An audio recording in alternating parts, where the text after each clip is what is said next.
This lab uses CSP AngularJS. To solve this lab, perform a cross-site scripting that bypasses CSP, escapes the AngularJS sandbox and alerts document.cookie करवाना है alert. Basically यहीं पे कोई payload मिलेगा, payload देख लेते हैं। ये आ गया AngularJS CSP बाईपासिस, ये छोटा सा ट्राई कर लेंगे, इसमें देख लेते हैं। यहीं पे भी ये बाईपास कर देगा CSP को, ठीक है। अब जो लोग CSP को समझते हैं, कुछ कितने लोग CSP समझते हैं और समझाने की जरूरत नहीं है, मैं बेसिक अभी बताऊंगा CSP के बारे में, क्योंकि जो सबसे लास्ट का एक्सपर्ट लेवल चैलेंज है उसमें थोड़ा सा आपको CSP का इंट्रोडक्शन अच्छे से देना पड़ेगा। तो अभी मैं CSP का इंट्रोडक्शन दे सकता हूँ अगर चाहोगे। तो बेसिकली CSP क्या काम करता है? CSP कुछ नहीं है, CSP ये कहता है ब्राउजर को कि भाई यूजर की तरफ से जो इनपुट, जो वेब पेज में जावास्क्रिप्ट लोड हो रही है ना, जो डेवलपर की तरफ से आई है, जो सर्वर से, बेसिकली इतना मतलब है CSP का, जो अगर ढंग से लिखी जाए, मतलब उसमें ना बहुत सारे रूल्स एंड रेगुलेशंस आपको देने पड़ते हैं कि भैया ये चीज करो, ये चीज, जैसे जैसे रूल्स दोगे वैसे वैसे मॉडिफाई होती है।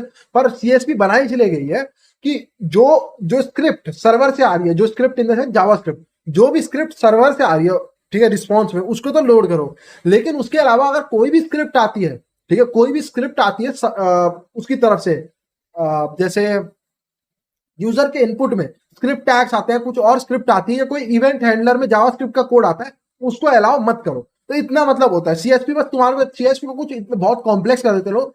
CSP को अगर तुम्हारे को समझना है तो CSP बस रूल्स एंड रेगुलेशंस प्रोवाइड करते हैं। किस चीज के? CSP ये कहती है कि जो सर्वर की तरफ से रिस्पॉन्स आया उसमें जो जावास्क्रिप्ट है सिर्फ वो रन होगी। उसके अलावा जो जावास्क्रिप्ट अगर कोई यूजर के इनपुट से आने की कोशिश कर रही है, या फिर उसमें कोई बाहर से कोई RFI और आप उसमें जावास्क्रिप्ट लोड करने की कोशिश कर रहे हो, कोई JS फाइल, वो अलाउड नहीं है। तो ना यूजर के इनपुट से, ना कोई बाहर की एक्सटर्नल फाइल से लोड अलाउड है। जो सिर्फ सर्वर से रिस्पॉन्स आया पहली बारी में, वो वाली जावास्क्रिप्ट अलाउड होगी, उसके अलावा कोई और जावास्क्रिप्ट अलाउड नहीं होगी, ठीक है, चाहे वो इवेंट हैंडलर्स के अंदर ही क्यों ना हो। पर इसका ये मतलब नहीं है कि वो सिर्फ, मैंने यहाँ पे क्या बोला तुम्हें, स्क्रिप्ट टैग्स को ब्लॉक करती है। सिर्फ इसके साथ प्रॉब्लम ये है कि ये सिर्फ स्क्रिप्ट्स को ब्लॉक करती है, इवेंट हैंडलर्स को ब्लॉक करती है। तो अगर मान लो मैंने एंकर टैग डाला, ए टैग, या मैंने इनपुट टैग डाला, उसको ये ब्लॉक नहीं करती। ये ब्लॉक किसको करती है? ये ब्लॉक करती है इवेंट हैंडलर। तो अगर मैं इनपुट टैग के अंदर डाल दूं कि on focus equal to alert 1, block हो जाएगा, क्योंकि मैंने इवेंट हैंडलर का यूज कर लिया ना, on focus equal to alert 1। अब अलर्ट 1 यहाँ पे जावास्क्रिप्ट का हो गया, है ना। तो सिर्फ अलर्ट 1 नहीं, मतलब इवेंट हैंडलर्स को भी आप यूज नहीं कर सकते, ठीक है। तो जावास्क्रिप्ट जो स्क्रिप्ट टैग्स होते हैं वो भी अलाउड नहीं, और इवेंट हैंडलर्स को यूज नहीं कर सकते। इस वाले पेलोड में CSP बाईपास हो रहा है। कैसे हो रहा है? एक तो इनपुट टैग है, तो पहली बात ये टैग अलाउड है। सबसे पहली चीज आपको याद रखनी कि यहाँ पे टैग अलाउड है। दूसरी बात, यहाँ पे कहीं पे भी इवेंट हैंडलर का यूज नहीं हो। अगर आपको दिख रहा होगा कोई भी इवेंट हैंडलर यहाँ पे यूज नहीं हो रहा है। इवेंट हैंडलर आप लोगों ने देखे हैं ऑन क्लिक, ऑन फोकस, जो जावास्क्रिप्ट की तरफ से आते हैं। बल्कि यहाँ पे एक AngularJS के इवेंट हैंडलर का, AngularJS और प्लेन JS के इवेंट हैंडलर्स अलग होते हैं। मैंने आपको बोला वो सिर्फ प्लेन, जो कंटेंट सिक्योरिटी पॉलिसी है वो प्लेन JS पे काम करती है, प्लेन जावास्क्रिप्ट। यहाँ पे अगर तुम देखोगे तो इवेंट हैंडलर जो यूज करा गया, जो हैंडलर यूज करा गया वो है NG फोकस। और मैंने तुम्हें पहले ही बताया था, जहां पे तुम्हारे को NG वर्ड दिखना शुरू हो जाए वहां AngularJS है।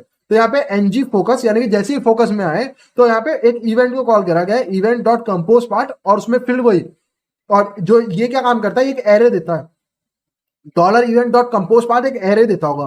फिर हमने वही सेम मेथोडोलॉजी यहाँ पे लगाई है, फिल्टर करो, फिल्टर करके ऑर्डर बाय, ये जो एरे आया है इसको ऑर्डर बाय करो, और ऑर्डर बाय वही हमने जैसे करा था पिछले x इक्वल टू अलर्ट 1, इस बार भी हमने सेम चीज करी है, z इक्वल टू अलर्ट 1। यहाँ पे आप कुछ भी दे सकते हो, a इक्वल टू अलर्ट 1, कोई फर्क नहीं पड़ता। अगर आप यहाँ पे z इक्वल टू अलर्ट 1 नहीं दोगे, खाली अलर्ट 1 दोगे, काम करना चाहिए, पर सैंडबॉक्स ब्लॉक कर देता है, ये आपको याद रखना है। तो ये पेलोड था, अभी भी समझ नहीं आया, मैं एक और बार दोबारा से समझाऊंगा अभी। ये एक्चुअली में, जिन लोगों को नहीं पता, ये बहुत बड़ा रिसर्चर है, शक्ल थोड़ी सी ऐसी है, ये दोनों रिसर्चर हैं। इसको तो शायद मैं नहीं जानता, इतनी याद भी नहीं शायद। इसको तो मैंने सामने देखा जब मैं नलकॉन में गया था, तो मेरे सामने ये बोलने आया था। तो ये पोर्टसुगर का बहुत बड़ा रिसर्चर है, ठीक है। तो एक रिसर्च करता है काफी सारी। अभी बहुत पॉपुलर एक आर्टिकल लिखा था इसने रेस कंडीशन पे ही, पोर्टसुगर पे, वो यही था, ठीक है। तो वापिस चलते हैं, यहाँ से हटाते हैं। और ये पेलोड मैं तुम्हें अभी भी समझा दिया कि यहाँ CSP कैसे बाईपास हो रही है। इनपुट टैग CSP में अलाउड होते हैं, और यहाँ पे कहीं पे भी हमारे को इवेंट हैंडलर्स यूज करना अलाउड नहीं होते, जैसे on focus equal to alert. तो हमने उनका कहीं पे भी यूज नहीं करा है। हमने बल्कि क्या यूज करा है यहाँ पे एनजी फोकस।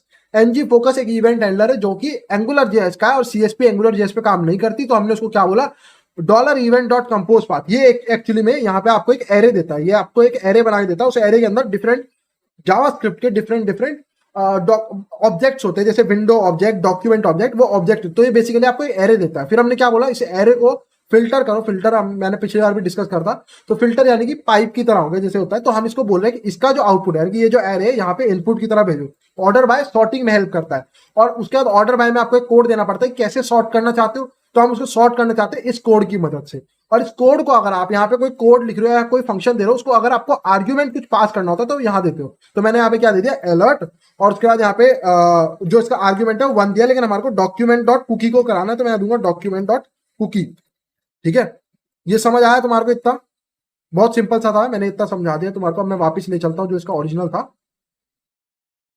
ये ओरिजिनल था ना इसका। तो यहाँ पे कर देते हैं document dot cookie. Document dot cookie का नाम था रिफ्लेक्ट, यस। ठीक है, तो ये हमने वैसे तो बिना अभी चेक भी नहीं करा कि कोड में जा रहा है, पर आपको समझ आ जाएगा कैसे करना है। यही था, क्योंकि उन्होंने जैसा डिस्क्रिप्शन दिया था सीएसपी बाईपास होना चाहिए और एंगुलर जेएस का सैंडबॉक्स बाईपास होना चाहिए, तो वो यहाँ पे दिए कि सीएसपी के बाईपास क्या एंगुलर जेएस में। उसमें अगर आप देखोगे तो ये वाला काम कर जाएगा। ये भी कर सकता है, ऐसा मैं ये नहीं कह रहा हूँ यही करेगा, ये भी सेम तरीका ऑर्डर बाय, वही सेम तरीका हर जगह यूज हो रहा है। टेक्निक सेम, उसने ऑर्डर बाय से ही बाईपास करा है। ठीक है, तो सर्च,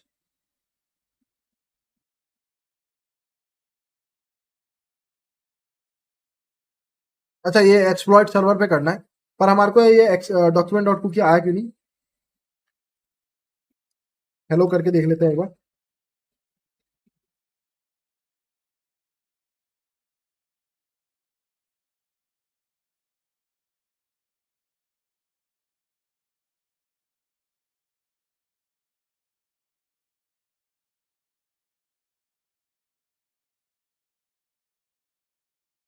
एक ही जगह पे हेलो है, तो मेरे ख्याल से यहीं पे है क्या?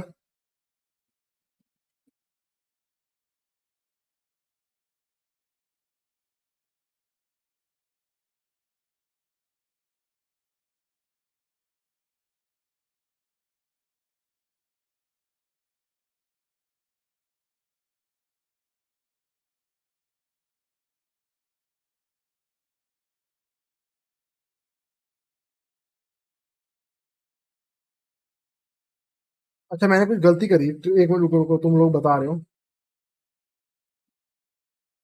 ओ yes, found it. Okay okay,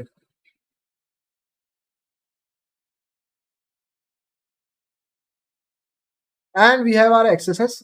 ठीक है, और इसको एक्सप्लॉइट सर्वर पे करना है बेसिकली हमारे को। हाँ ठीक है, तो हमने एक्सेसेस यहाँ पे कर लिया है। अरे हट जाए यार, go to the exploit server. अब इसको एक्सप्लॉइट करना है, तो एक मिनट रुको, वो जो यूआरएल थी ना, वो यूआरएल मेरे को चाहिए। और इसको डायरेक्टली फोकस, अब देखो ये जो इनपुट टैग है, अगर मेरे को इसको डायरेक्टली फोकस, अभी तो मेरे को क्लिक करना पड़ा है ना, अभी तो मेरे को क्लिक करना पड़ा, लेकिन हमने इसको एक आईडी दी है। अब मैं तुम्हें 600 बार बता सकता हूँ, किसी आईडी पे अगर फोकस करना हो तो आप क्या दे सकते हो, #X। तो क्या होगा, ऑटोमेटिकली इस आईडी पे फोकस हो जाएगा, बुक मार्किंग जिसे कहते हैं। And we have our automated accesses, समझ गए? अब इसको हम एक्सप्लॉइट सर्वर में आपका आंसर दे रहा हूँ अभी, साइबर वर्ल्ड 2 मिनट बस। स्क्रिप्ट लोकेशन इक्वल्स टू, और यहाँ पे स्क्रिप्ट टैग्स को बंद कर देते हैं। Deliver exploit to victim, congratulation you have solve the lab. समझ आए सबको?